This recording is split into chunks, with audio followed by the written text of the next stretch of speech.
queridos irmãos e queridas irmãs, no começo desta semana foi emitido um documento oficial do Vaticano autorizando os padres a darem bênçãos em casais homossexuais. Então veja aqui a notícia que traz esse site, dizendo: o Papa Francisco e o cardeal Vítor Manuel Fernandes emitiram um texto que permite bênçãos para casais em situações irregulares e para casais do mesmo sexo. Isso tudo, é claro, em contradição com o imutável ensinamento católico de que a Igreja não pode abençoar relações pecaminosas. Então, claro, uma coisa evidente, nós concordamos com isso. Mas agora nós queremos fazer um comentário sobre esse problema. Porque não basta nós estarmos contra aquilo que está acontecendo ali, mas é preciso que nós possamos entender o que está por trás de tudo isso, qual é o movimento que eles estão fazendo e qual deve ser a nossa atitude como católicos diante desse estado grave que está se criando aí a partir desse documento chamado Fiducia Supplicans. Então essa é uma declaração que foi feita ali por esse que foi colocado como prefeito da Congregação para a Doutrina da Fé, ou seja, alguém que deveria defender a fé, defender a doutrina moral da Igreja. Então esse indivíduo, que se apresenta aí como cardeal arcebispo, nós já fizemos inclusive uma conferência sobre ele, ele está aí junto com Francisco nesse processo de adaptar a Igreja Católica a essa nova estrutura, essa nova religião que eles estão pretendendo formar. Então, de fato, agora existe uma polêmica no mundo inteiro, reações diversas, e nós queremos mostrar qual deve ser a reação correta, eficaz, diante dessa situação aí, comentando, inclusive, um texto que o Monsenhor Viganò, que é um arcebispo que percebeu toda a impostura que está acontecendo hoje no Vaticano. Então ele escreveu esse texto e nós vamos comentar também a respeito disso.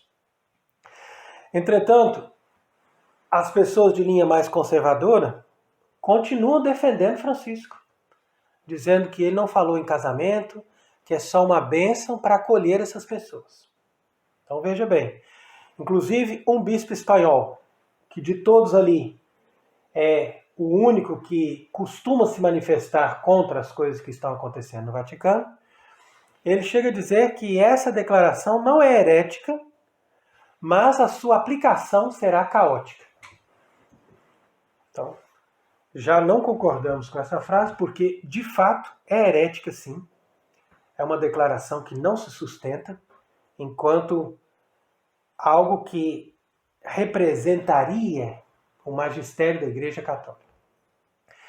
Mas é claro que, tendo um fundamento falso, aí sim a sua aplicação vai ser caótica, porque as pessoas sabem que não vai parar por aí. O objetivo é ir muito mais longe. Então, como nós sabemos, se nós acompanhamos o processo desde aquele sínodo para as famílias, que fez aquele documento completamente absurdo, chamado Amoris Laetitia. Depois nós vemos um outro processo mais avançado, nesse sínodo que eles fizeram agora recentemente no Vaticano, que ainda está por terminar no ano que vem. Então, quer dizer, todo esse movimento faz uma corrente de mudanças ostensivas que vão sendo aplicadas na medida que eles encontram espaço para isso. Então, vamos ver aqui, através do próprio texto do documento, como que essa declaração não pode ser apresentada de forma alguma como magistério da Igreja Católica. Então, diz aqui na introdução: a presente declaração levou em consideração diversas questões que chegaram a esse dicastério tanto nos últimos anos como mais recentemente. Para a sua redação, como é prática habitual, foram consultados especialistas. Foi realizado um extenso processo de elaboração e o projeto foi debatido no Congresso da Seção Doutrinária do Dicastério. Durante este tempo de preparação do documento, não faltaram conversas com o Santo Padre. E, finalmente, a declaração foi apresentada ao Santo Padre, que a aprovou com a sua assinatura. Durante o estudo do objeto deste documento, foi dada a conhecer a resposta do Santo Padre às dúbias de alguns cardeais, que trouxe importantes esclarecimentos para a reflexão que agora se oferece e que representa um elemento decisivo para o trabalho do dicastério, ou seja, aquele organismo ali que antes trabalhava para a manutenção da fé, como nós dissemos, e que agora trabalha para essa fraude.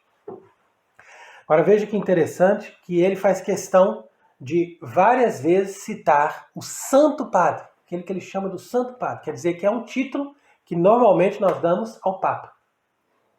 E aqui, esse impostor que escreveu esse texto, chamado Vítor Manuel Fernandes, conhecido como Túcio, faz questão de sempre ficar dizendo que aqui é tudo aprovado pelo Santo Padre. E é claro, Francisco está por trás de tudo isso, nós não temos dúvida. Mas eles usam de uma autoridade, que seria de um verdadeiro Papa, para poder convencer as pessoas de que aquilo é para o bem, de que aquilo é católico, aquilo é verdadeiro, aquilo é bom. Não é nada inventado, mas é algo que vem daquele que é assistido por Deus, como seria o caso de um verdadeiro Papa. Mas veja que, de fato, Francisco tinha respondido às dúvidas daqueles cardeais que estavam sempre questionando esse novo magistério, que já se contradiz até mesmo com esse falso magistério de João Paulo II e de Bento XVI. Que também foram dois elementos que trabalharam juntos. Então, assim como hoje trabalha Francisco e esse cardeal Vítor Manuel sempre juntos para dar o passo final de demolição da igreja, ali também na década de 80, 90, trabalharam juntos esses dois indivíduos, João Paulo II e o cardeal Ratzinger, que era também prefeito da Congregação da Doutrina da Fé. Na época, o objetivo era destruir a fé. Então, eles apoiavam esse processo ecumênico de fazer ligação com todas as religiões e mantinham a moral. Porque isso era uma forma de mostrar para as pessoas, olha, nós ainda somos a Igreja Católica, a moral está ali. Nós só estamos fazendo ecumenismo. Agora que já se destruiu a referência da única verdadeira religião e da única verdadeira revelação divina, então fica mais fácil de destruir a moral. Então a dupla João Paulo II e Bento XVI já está antiquada e dá lugar à dupla Francisco e Túcio, que são os elementos agora que estão trabalhando para destruir a moral. É interessante a gente perceber isso, porque isso é um processo revolucionário. A coisa não começa da noite para o dia. Isso aí são gente que trabalha para um organismo internacional, que é um governo oculto mundial, que tem interesse em fazer uma religião universal. E essa religião universal, ela tem por objetivo acabar com os dogmas da Igreja Católica e acabar com a doutrina moral da Igreja Católica. Porque dessa forma, quando tudo está nivelado, então nós podemos fazer esse reino do anticristo. Então ele diz, ó, a declaração presente permanece firme na doutrina tradicional da Igreja sobre o matrimônio. Mas só que essas pessoas não percebem que essa maneira de falar, ela é muito própria do modernismo. Isso o próprio São Pio X denunciava. Eles se apresentam como ultracatólicos e falam nos termos mais ortodoxos possíveis. E depois eles vêm e dizem, não, mas é uma adaptação. Não, mas esse aqui é só uma maneira diferente de interpretar. Não, mas a gente não mudou nada, a gente só está mostrando um outro lado, uma visão pastoral das coisas. Então é assim, o método de demolição da igreja é sempre assim. Você tira o telhado e você diz, não, nós não mudamos nada da casa. Nós só tiramos o telhado para poder tomar um sol um pouco. Depois nós vamos, na hora certa, nós vamos colocar o telhado de novo. Não tem problema. O telhado está aqui, ó, ninguém mexeu nas telhas. Só tirou da casa um pouquinho para tomar um sol. Então, as pessoas que acreditam nessa falácia merecem realmente viver sob o jugo desses impostores. Depois diz, ó, tal reflexão teológica baseada na visão pastoral do Papa Francisco. Qual que é a visão pastoral do pseudo-Papa Francisco? É uma visão humana. É uma visão baseada nessa nova religião. Então, nós todos estamos de acordo que tudo isso é baseado nessa sua visão pastoral. Mas essa sua visão pastoral leva à salvação das almas? Aí que está a questão. Claro que não. Então é isso que é o problema. Porque a igreja não pode mudar aquilo que é pecado e que não é pecado. Isso já é estabelecido, isso é revelação divina. O pecado de sodomia, ou seja, relação de pessoas do mesmo sexo, isso já está muito bem revelado por Deus desde o primeiro livro do Antigo Testamento, que é o livro do Gênesis, que mostra bem que a cidade de Sodoma, por isso vem o nome sodomia, foi destruída justamente porque aquelas pessoas ali praticavam esse pecado. Então você veja que muito antes de Moisés receber a lei dos 10 mandamentos, todo mundo já sabia que sodomia era pecado grave. Então isso é uma das primeiras coisas que Deus revelou como doutrina moral. Ou seja, mandamento, olha, isso é pecado. Coisa grave. E por quê? Porque tem toda uma lógica. Porque Deus criou a relação do homem e da mulher para a geração de filhos. Por isso que nós dizemos que o pecado de sodomia vai contra a natureza. Porque a natureza, não é nem a religião, mas a natureza já ensina que não pode haver uma relação de homem e de mulher, ou mesmo entre os animais de um macho e de uma fêmea, que não esteja voltada para a geração de vida. Isso é uma coisa evidente. Então, diz aqui ainda, nessa introdução do documento, que tal reflexão teológica baseada na visão pastoral do Papa Francisco implica um verdadeiro desenvolvimento do que foi dito sobre as bênçãos no magistério e nos textos oficiais da igreja. Isso explica por que o texto assumiu a forma de uma declaração. Tá vendo? Então quer dizer que eles mesmos estão admitindo que isso é um desenvolvimento. Desenvolvimento no sentido daquela evolução que faz parte da mentalidade modernista de acreditar que a religião católica está em constante evolução. Isso foi condenado pela Igreja, pelos documentos de São Pio X, e desde o Concílio de Trento, que essa visão protestante e essa interpretação péssima das Escrituras está totalmente reprovada pelo magistério católico. No entanto, nós não precisamos nem ir tão longe. Basta você ler o Apocalipse e ali está bem claro que os sodomitas não entrarão no reino dos céus. Mas não somente os sodomitas, mas também os fornicadores, os ladrões, os corruptos. Quer dizer, todas as pessoas que insistem em viver no pecado mortal. É uma coisa evidente. Você está no pecado mortal, morreu no pecado mortal, sem se confessar, sem se arrepender, então você não tem como se salvar. E, no entanto, essas pessoas agora estão se propondo a abençoar aqueles que insistem em viver em pecado mortal. Como que eu vou abençoar? Eu vou te dar uma bênção em vista de você estar vivendo em união, com esta união ilícita. Então é claro que essa bênção representa uma aprovação da parte da igreja. Mesmo que ele diga que não é um matrimônio, obviamente que não é matrimônio, porque não gera filho, não gera nada, mas não pode ter bênção, porque para as pessoas que fazem a vontade de Deus, nós damos uma bênção, quer dizer, benediccione, uma palavra boa, para ele ter a graça que ele merece por ele estar se esforçando a fazer a vontade de Deus. Agora, a pessoa que vive no pecado, ele não tem uma palavra boa. Então você pode acolher a pessoa dizendo, ó, eu não posso te dar uma bênção, e nem posso abençoar o estado de vida que você está vivendo. Mas eu posso te convidar a fazer penitência. E na medida em que você se arrepende e que você se propõe a mudar, aí eu te dou uma bênção para você perseverar nesse caminho de conversão. Simplesmente isso. Então veja que diz ainda esse documento na sua introdução. E é precisamente nesse contexto que se pode compreender a possibilidade de abençoar casais em situação irregular e os casais do mesmo sexo, sem validar oficialmente.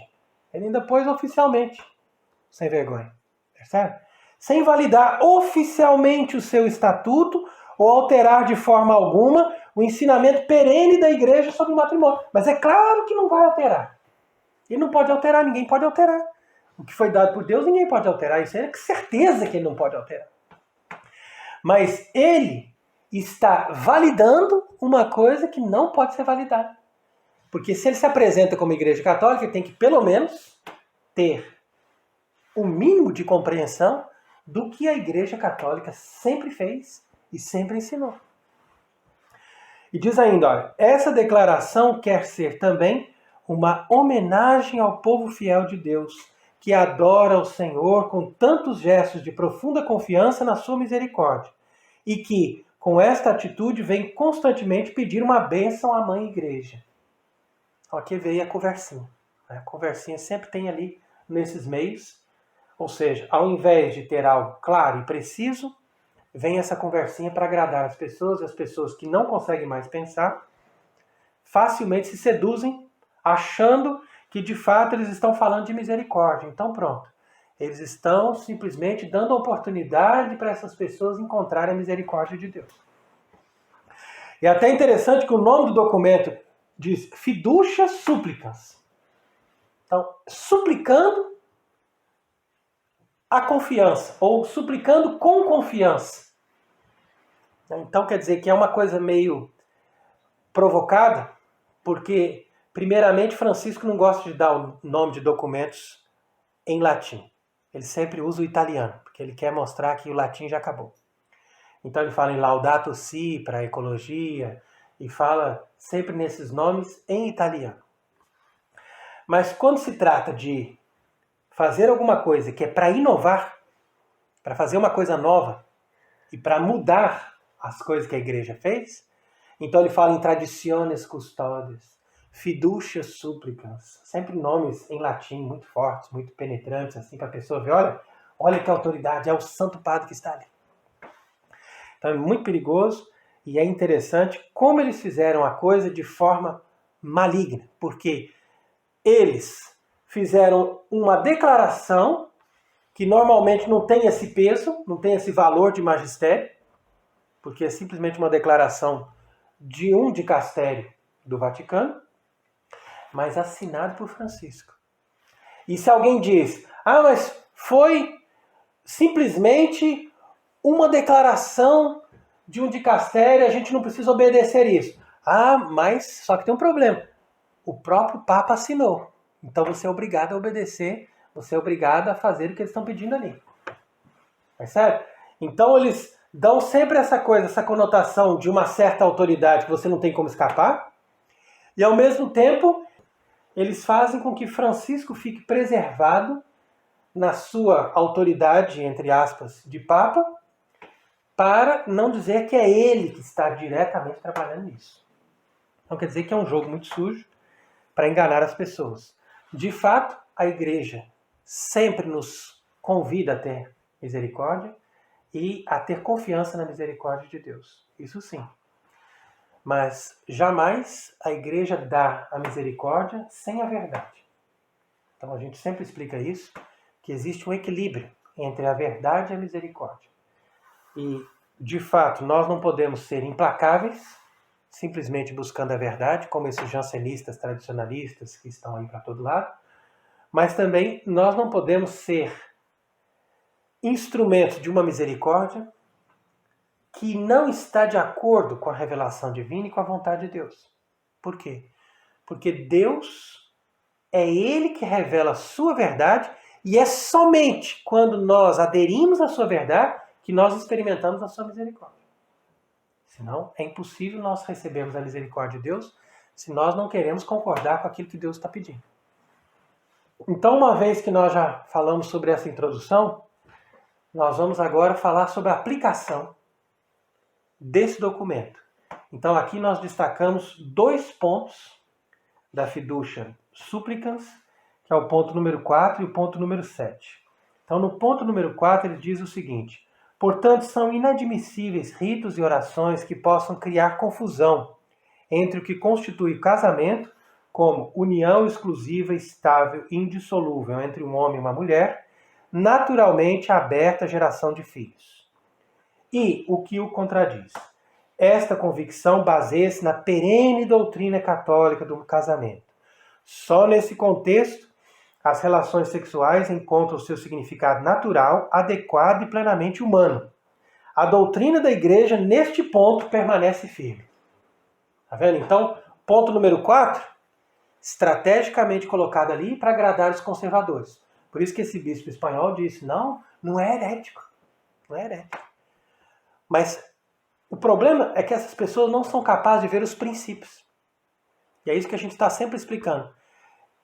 Esses indivíduos que estão desde o Vaticano II destruindo a doutrina da Igreja, eles não fazem heresias.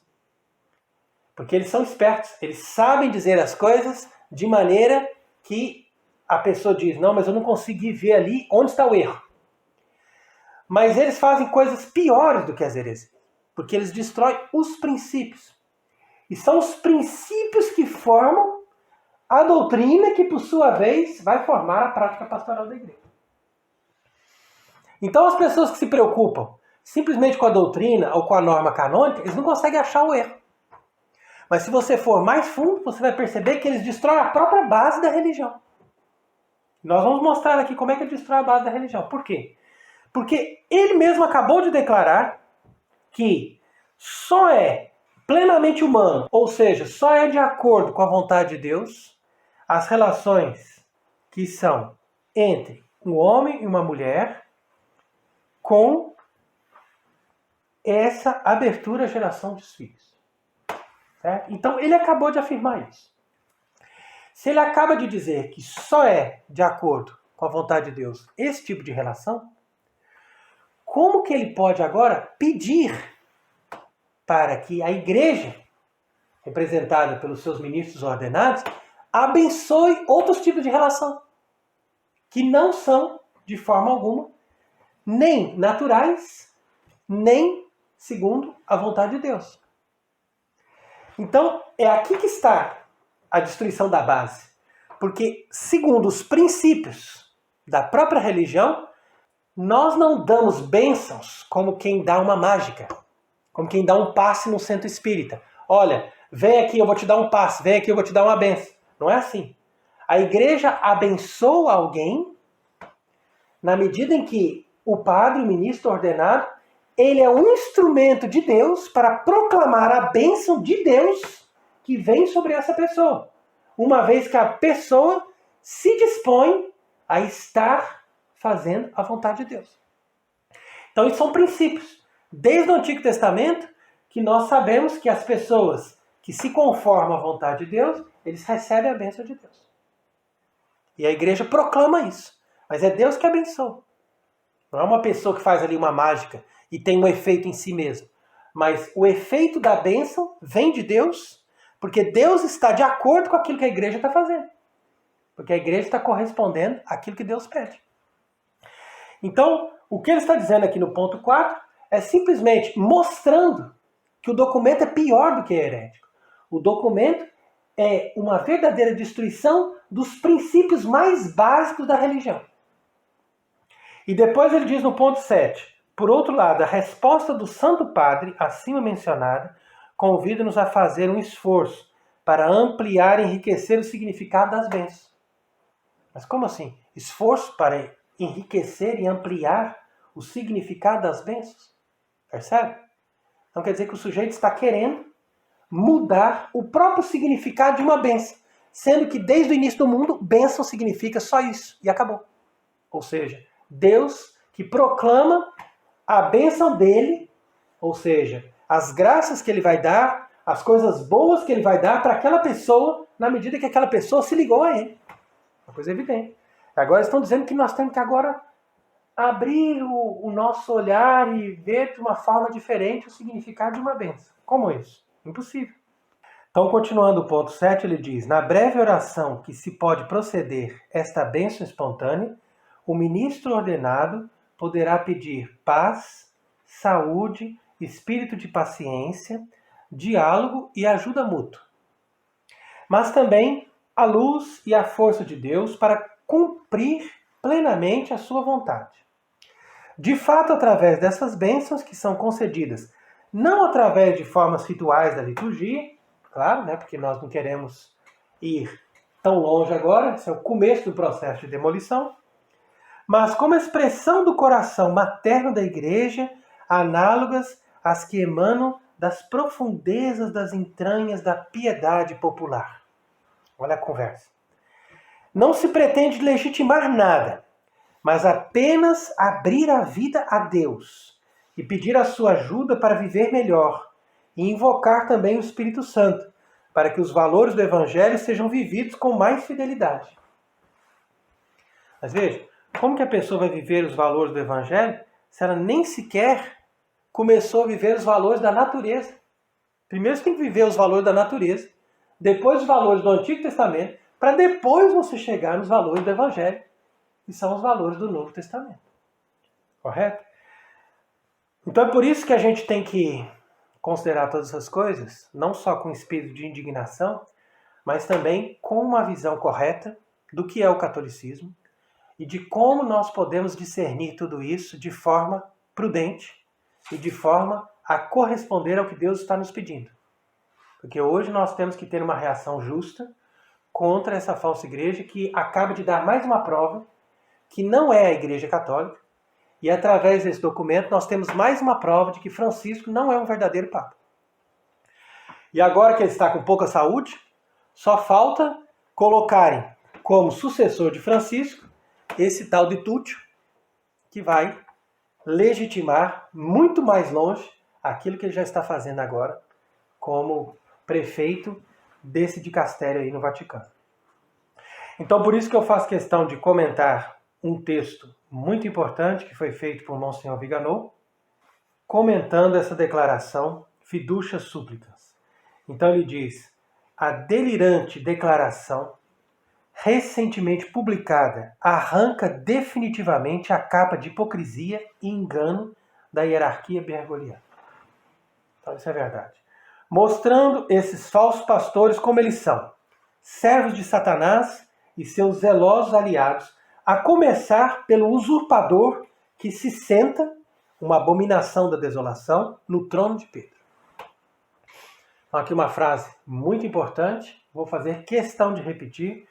Então, quer dizer que essa declaração acaba de tirar de vez a capa de hipocrisia e de engano dessa hierarquia formada em torno de Francisco, mostrando esses falsos pastores como eles são, ou seja, servos de Satanás e zelosos aliados, a começar por esse que é usurpador, que se senta ali no trono de Pedro.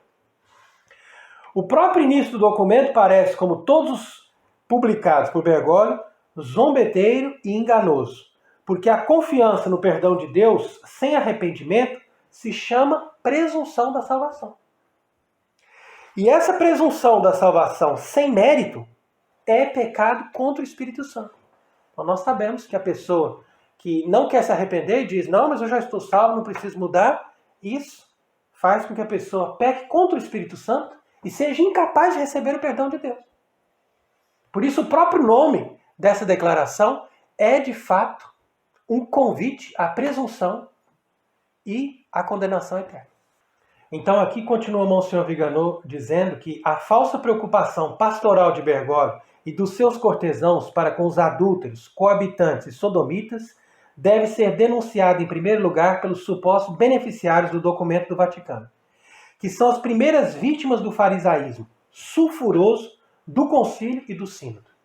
Então agora nós já vemos o que sai ali, né, esse enxofre do inferno que saiu desse falso concílio Vaticano II e recentemente desse sínodo aí para a sinodalidade, que na verdade é a inversão de tudo aquilo que o catolicismo ensinou. A culpa que o Senhor imputará a esses infelizes não dirá apenas respeito aos pecados que cometeram, mas também, sobretudo, a terem querido acreditar numa mentira diabólica, numa fraude de falsos pastores, a começar por Bergoglio e Túcio, uma mentira que leva muitos membros da hierarquia a esperar, mais cedo ou mais tarde, receberem a mesma bênção com seus cúmplices nos vícios, ratificando o estilo de vida sacrílega e pecaminosa que já praticam e com o consentimento ostensivo de Bergoglio. Então aqui também uma frase importante do Monsenhor Viganò para mostrar que muitos membros dessa falsa igreja atual cometem esses vícios aí e vivem essa vida de sodomitas. Nós sabemos, nós que somos padres e que convivemos com essa estrutura dessa igreja durante muitos anos, nós sabemos muito bem o que se passa aí no meio desse clero. Então, a gente sabe que tudo isso que ele está dizendo é verdade. Eles agora que querem receber a bênção para eles continuarem a viver com seus namorados, com seus amantes. Então, infelizmente, essa é a situação. Agora veja que o fato de que a declaração de Túcio, aprovada por Bergoglio, reiterar que a bênção de um casal irregular não deve assemelhar-se a um rito de casamento e que o casamento é apenas entre um homem e uma mulher, faz parte da estratégia do engano, como nós acabamos de explicar. Com efeito, não se trata aqui de saber se o casamento pode ser contraído por 2 homens ou por 2 mulheres, mas sim se as pessoas que vivem em estado de pecado grave podem merecer, como casal irregular, uma bênção dada por um diácono ou por um sacerdote, com a única preocupação de não dar a impressão de ser uma celebração litúrgica. Isso é um absurdo. A atenção do Sinédrio Vaticano visa tranquilizar o povo cristão de que não quer formalizar novas formas de casamento, enquanto o estado de pecado mortal e grave, escândalo daqueles que deveriam receber a bênção e o perigo de condenação eterna que pesa sobre essas pobres almas são completamente ignorados. Sem falar no impacto social de que essa declaração terá sobre aqueles que não são católicos e que, graças a ela, se sentirão autorizados a excessos muito piores. Então diz ainda aqui, o importante é que os moderados, que são ali os conservadores, defensores do Vaticano II, possam ficar satisfeitos com essa explicação. Neste caso, que essas bênçãos espontâneas e rituais não são um casamento, que supostamente salvará a doutrina sobre o papado enquanto conduz as almas à condenação. Então quer dizer que esses tradicionalistas galicanos e todos esses conservadores que fazem uma certa oposição a Francisco, eles vão dizer, não, mas ele é papa, ele não cometeu heresias, simplesmente isso daí é uma lógica pastoral de acolher melhor, nós não somos de acordo, nós não vamos fazer isso, mas não é motivo das pessoas criticarem. Perceba bem. Enquanto muitas almas estão se perdendo, estão se condenando, na medida em que esses hipócritas continuam legitimando Francisco e dizendo que ele é papa. Mas diz aqui Monsenhor Viganò, para os sacerdotes que não aceitarem abençoar esses infelizes, estão preparados 2 caminhos. O primeiro é ser expulso da paróquia, da diocese, ou o segundo é resignar-se, dizer, não, tudo bem, eu não falo nada contra, não dou a bênção, mas discretamente, na hora que aparece isso, eu peço para um outro que não é contrário, para ele ir lá resolver. É assim que eles fazem, mais ou menos, para poder continuar no seu emprego, infelizmente. Então veja que, em suma, Bergoglio é uma saída para a fé, onde encontramos de tudo. É como se fosse o supermercado moderno dos católicos. Né? Então você crê em quê? Você acredita nisso? Acredita naquilo? Ah, tá bom, pode vir. Tem de tudo aqui nesse mercado. O outro fala, não, e você? Você é a favor disso, a favor daquilo? Ah, tá bom. E você? Você é contra? Mas não tem problema, pode vir também. Nós temos tudo aqui no mercado. Então ele faz essa lógica que Bergoglio, né, esse falso Papa Francisco, é a solução para todos eles. Eles vão se juntar ali e Nesse grande mercadão, você encontra desde ritos para a Semana Santa antes de 55, que tem lá os mais tradicionais que dizem, não, porque nós fazemos a Semana Santa anterior a Pio XII, porque ela é mais perfeita, não sei o que e tal. E tem ali também os outros que fazem missas LGBT e abençoam todos os casais de homossexuais no fim da missa, é claro, porque é a missa para eles, e nós estamos todos contentes, unidos. Todos eles estão de acordo que Francisco é o Papa. E eles estão ali com ele, para receber todo tipo de doutrina, todo tipo de religião, tudo é aceito dentro dessa panela e as pessoas simplesmente têm que aceitar, têm que concordar que esse indivíduo é a autoridade suprema da verdadeira Igreja Católica de todos os tempos. Então, realmente é um absurdo completo.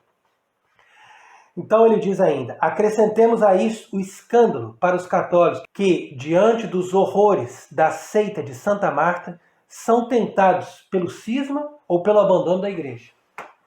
Então é claro, as pessoas têm que passar toda essa angústia e ainda pensar, agora eu vou abandonar a igreja, vou virar protestante, vou virar ortodoxo, tem muitas pessoas virando ortodoxo, dizem que são ortodoxos, sendo que na verdade não têm a verdadeira fé, por causa desses escândalos. E diz ainda, olha, o que podem sentir aqueles que pedem uma voz paterna que os escute a seguir o caminho da santidade e não o reconhecimento ideológico dos seus vícios que sabem ser incompatíveis com a moralidade natural? Então, realmente uma frase muito bonita, uma pergunta que deve ser colocada agora em todos esses ambientes onde eles estão debatendo o tema. Né? Se uma pessoa vem ali com sinceridade e diz, olha, eu tenho esse problema, eu tenho essas tendências ruins, mas eu quero me confessar, me arrepender, porque eu sei que isso é errado. Então agora essa pessoa vai dizer, não é mais errado, eu posso ir lá e ter ali um companheiro e receber uma bênção. Percebe? Mas há um objetivo mais imediato e mais simples a alcançar. Encorajar os católicos a afastarem-se da sua igreja e dar-lhe uma rédea solta para torná-la a concubina da nova ordem mundial. Então, uma frase aqui também muito importante para nós pensarmos. Quer dizer que a verdadeira Igreja Católica está sendo abandonada. E essas pessoas que estão seguindo Francisco estão formando uma entidade internacional que não é a esposa virgem de Cristo, mas é a concubina de Satanás que comanda a nova ordem mundial. Mulheres sacerdotes, bênçãos homossexuais, escândalos sexuais e financeiros, assuntos de imigração, ideologia de gênero, gestão tirânica do poder são ferramentas para escandalizar os fiéis ou encorajar aqueles que não acreditam, desacreditando a Igreja e o Papado. Independentemente disto, Bergoglio já alcançou o seu objetivo, que é obter o consentimento dos hereges e dos fornicadores, que o reconhecem como Papa, e eliminar todas as críticas contra ele.